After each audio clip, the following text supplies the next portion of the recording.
Buenas, estamos con el vídeo del tema 3 de operaciones galénicas básicas, ¿vale? De formulación magistral. En este tema vamos a ver las que se consideran las operaciones básicas para antes de poder obtener los distintos tipos de formas farmacéuticas que se trabajan en formulación, ¿vale?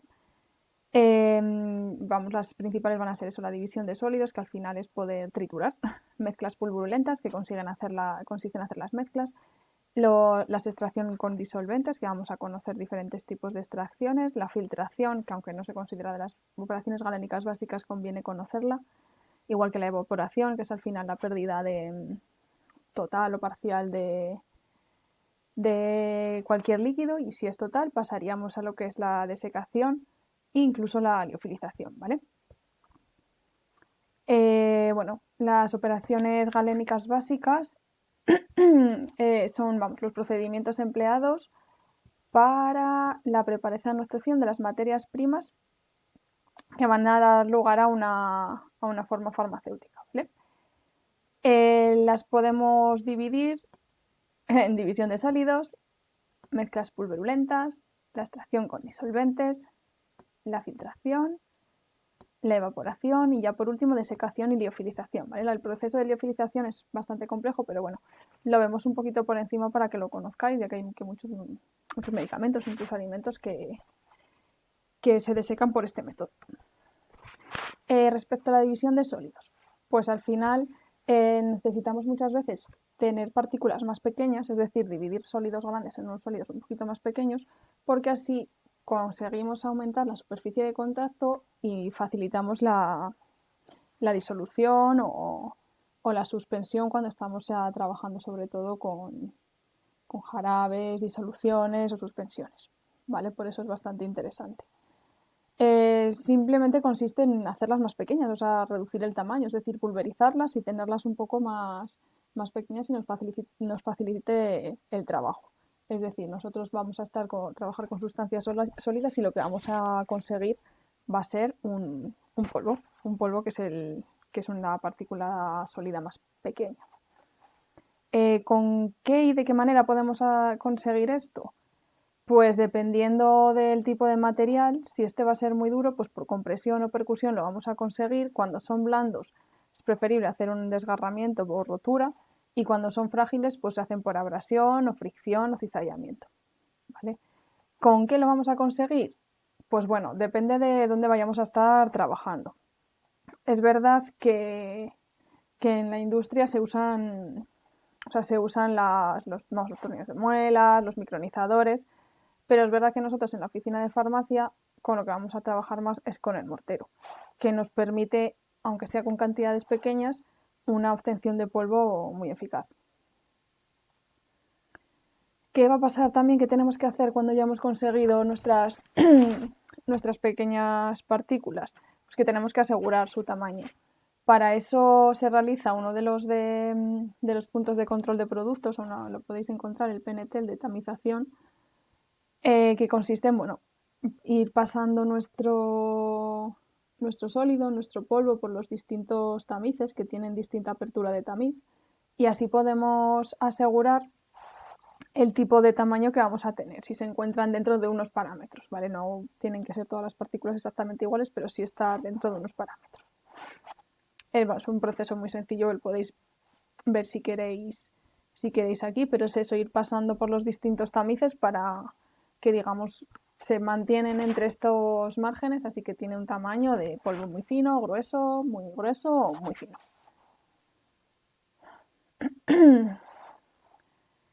Una vez que vamos a tener ya nuestros sólidos finamente pulverizados, en ocasiones usaremos ese polvo individual sin necesidad de mezclarlo con otros principios activos o con otros excipientes, pero en otros casos tendremos que hacer una mezcla.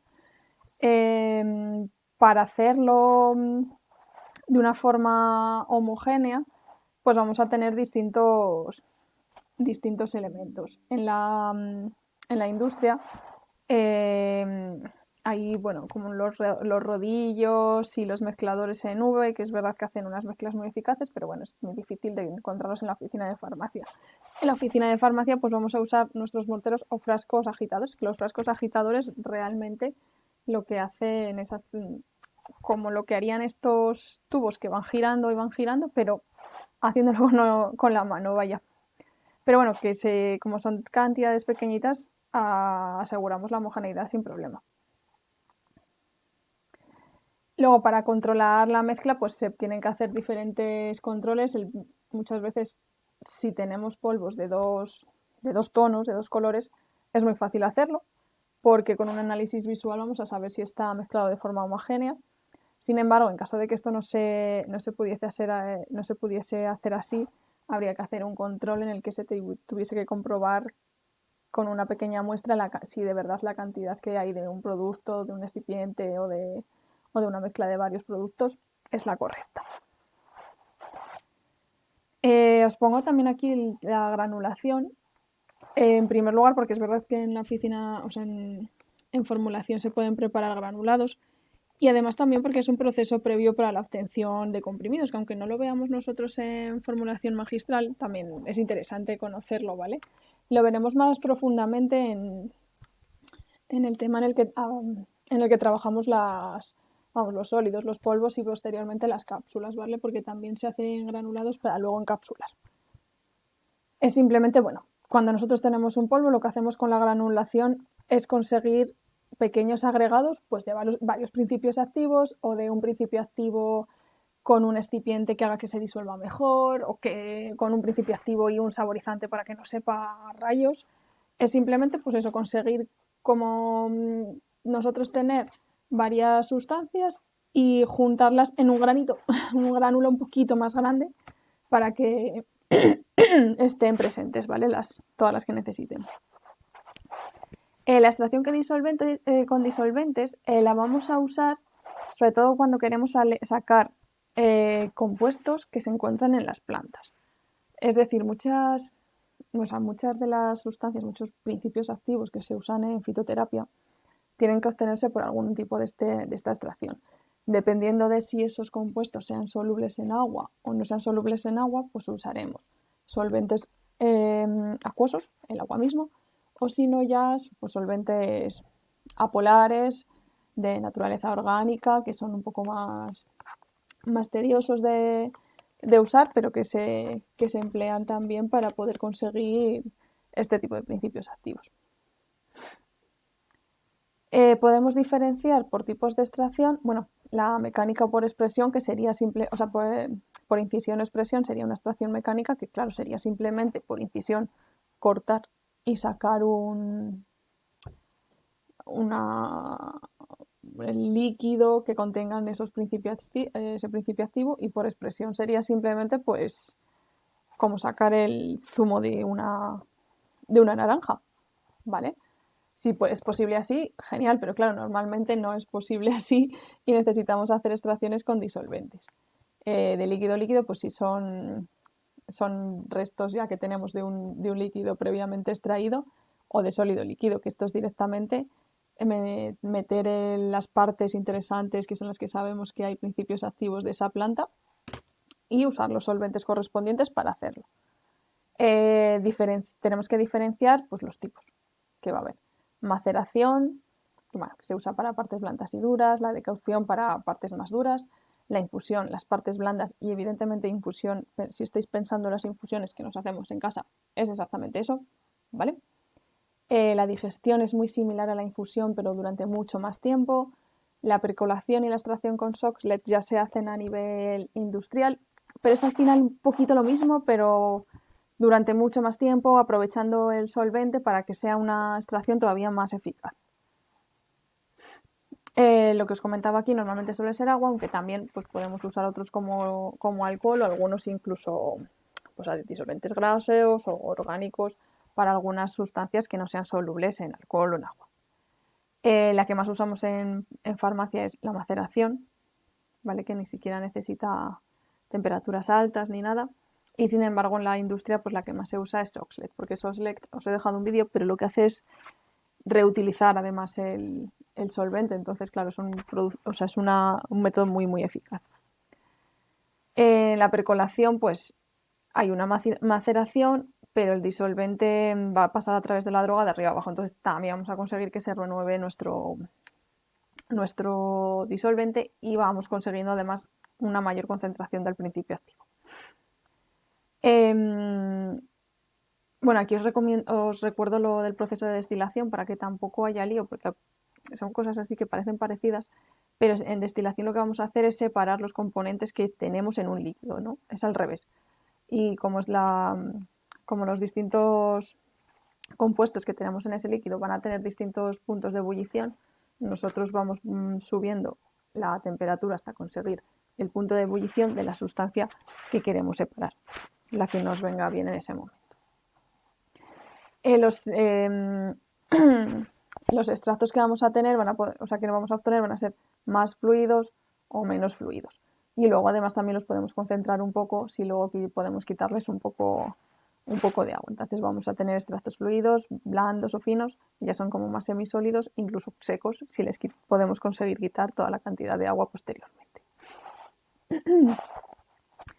La filtración es una operación farmacéutica que se utiliza para separar partículas sólidas que estaban en suspensión en un líquido. ¿Vale? También puede ser en un gas, pero vamos, nosotros lo que vamos a usar siempre que hagamos filtraciones van a ser para separar sólidos que estén en suspensión, ¿vale? En un líquido. Para ello vamos a tener que diferenciar entre dos procesos de filtración diferentes, con algunas diferencias muy poquitas, porque al final es un poco lo mismo, pero con algunas diferencias, que va a ser una la filtración por gravedad y en otro caso la filtración al vacío. La filtración en gravedad pues consiste en usar un filtro, nosotros poner encima de él un pequeño filtro de pliegues, es decir, un papel de filtro, y echar el líquido, la solución en concreto que tenga sólidos en suspensión para clarificarla. Es decir, cuando usamos la filtración por gravedad, nosotros con lo que nos queremos quedar al final es con la solución sin esas sustancias que estaban suspendidas, ¿vale? O sea, en ese caso lo que nos interesa es el líquido, no lo que estaba suspendido en él, ¿vale? Normalmente se usa eso para clarificar a los jarabes o algunas disoluciones capilares para que se quiten algunos residuos que luego pues, pueden irritar, por ejemplo, la piel o el cuero cabelludo, o en el caso de los jarabes para quitar algunas impurezas que puedan quedar. Sin embargo, cuando vamos a hacer la filtración al vacío, al usar el método al vacío, lo que nos interesa a nosotros en este caso es quedarnos con el sólido, ¿vale? Vamos a usar siempre un tipo de soporte especial con este tipo de embudo, ¿vale? Que lo vamos a enganchar aquí y en esta tiene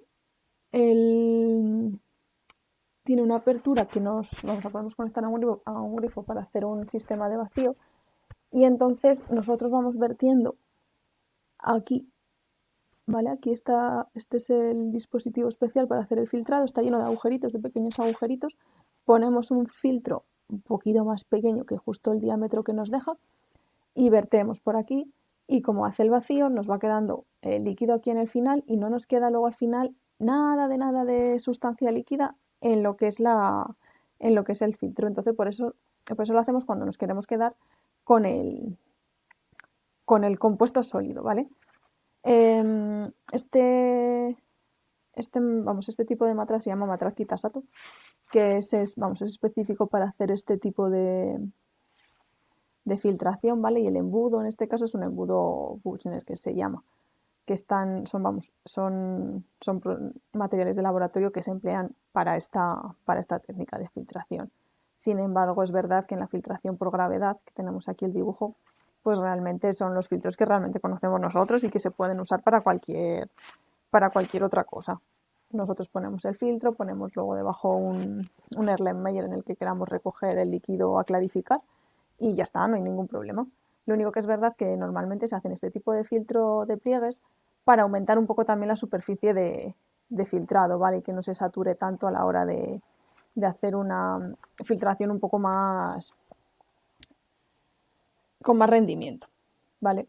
Pero bueno, es verdad que el filtro, como veis, es un filtro de los normales y con un Erlenmeyer normal. Pero aquí, como necesitamos aplicar el vacío, pues es especial. Lo que pasa es que no se ve muy bien aquí, pero bueno, tiene eso, dos conexiones. Ah, aquí sí.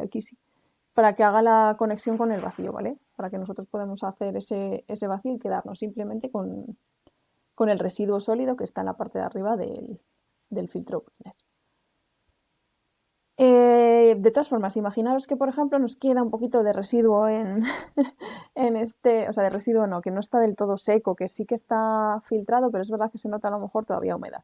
Pues podemos recurrir a otra operación galénica básica que sería la evaporación. Ir quitando pues todavía un poquito más de cantidad de esa humedad, de que al final es la presencia de agua o de otro solvente. ¿Para qué podemos usar también la evaporación? Para concentrar, por ejemplo, una disolución. Si quitamos parte de agua, pues vamos a conseguir una mezcla más concentrada, con más cantidad de soluto, porque hemos perdido cantidad de disolvente. ¿Realmente cómo lo vamos a conseguir? Pues transformando el líquido en vapor. Normalmente al aplicar una temperatura más alta a la temperatura ambiente, pues vamos a conseguir que se vaya, ¿vale? ¿Cómo podemos hacer la evaporación? Pues lo que os digo, lo más simple es aplicar directamente calor. Pero si queremos a veces recuperar esos solventes, tenemos unos evaporadores y evaporadores con tubos que también nos ayudan incluso a recuperarlo. ¿Vale? Incluso para hacer evaporadores en vacío y de múltiple efecto que van conectando uno entre sí para hacerlo todavía mucho más eficaz. ¿Vale? Y así encima, si hay sustancias que son termolábiles, no tenemos que calentar tanto. Y luego uno de los más usados es el rotavapor, que aquí vamos evaporando. Imaginaos que queremos quedarnos con una sustancia completamente sólida aquí y le vamos quitando el líquido que no nos interesa. Y además queremos nosotros recuperar ese líquido. Pues ahí está esta cubeta, tiene temperatura, nosotros vamos marcando la temperatura, esto el líquido se va evaporando, va por aquí, pero tiene una camisa de refrigeración que hace que por este tubo de aquí luego vaya cayendo por esta parte del cristal y se conserve el solvente que tenía la disolución, la solución, la suspensión. Bueno, en este caso sería una suspensión probablemente, pero vamos, nos vale para ambas cosas. Si aún así todavía queremos tener sustancias mucho más libres de agua, pues podríamos llegar a lo que es la desecación y la liofilización, que ya sería eliminar por completo, o sea, por completo cualquier tipo de presencia de agua o de otro solvente. Aquí sí que vamos a tener que recurrir normalmente al calor, salvo en la liofilización, que es un proceso un poquito más especial. Para desecar, ¿qué vamos a poder usar? Pues una transmisión de calor por conducción o convección. Conducción, pues como una estufa, cuerpo con cuerpo, ¿vale? Convección, cuando hay circulación de aire caliente. Luego, además, puede ser estática, que se vayan moviendo a través de una vamos, como una cinta transportadora, pequeñita, pero cinta transportadora. Claro, esto es más a nivel industrial. O dinámica cuando, claro, si estamos, por ejemplo, en convección, secando polvos finos, pues están en continuo movimiento, claro, para arriba, para abajo, para arriba, para abajo. ¿Cuáles vamos a elegir? Pues los que más nos convengan. En la oficina de farmacia nosotros vamos a tirar por estufa siempre, porque es la opción que tenemos. Pero bueno, hay sistemas de secado, pues eso, que son estufas un poquito más especiales, que incluso tienen dentro pues alguna cinta que se mueve, que se puede mantener más para que no vaya el calor tan directo. Pero bueno, lo que vamos a usar sobre todo van a ser las estufas. Y luego pues el proceso de liofilización es un poquito más complejo de lo que tenemos aquí, pero bueno, es la mejor forma realmente de secar, con la que conseguimos prácticamente quitar toda la humedad que pueda haber en un producto y quedarnos realmente con una sustancia completamente seca, sin presencia de agua o de otro solvente.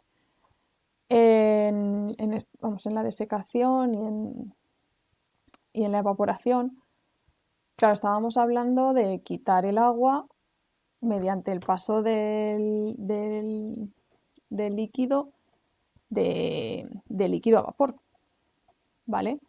Lo que vamos a conseguir con la liofilización es que vamos a congelar nuestra muestra y vamos a pasar directamente del agua sólida o el solvente sólido a el solvente en forma de vapor. O sea, lo que vamos a conseguir es una sublimación. Vamos a pasar de un sólido a un gas. No vamos a hacer las tres etapas. No vamos a pasar de sólido a líquido y luego de líquido a gas. No.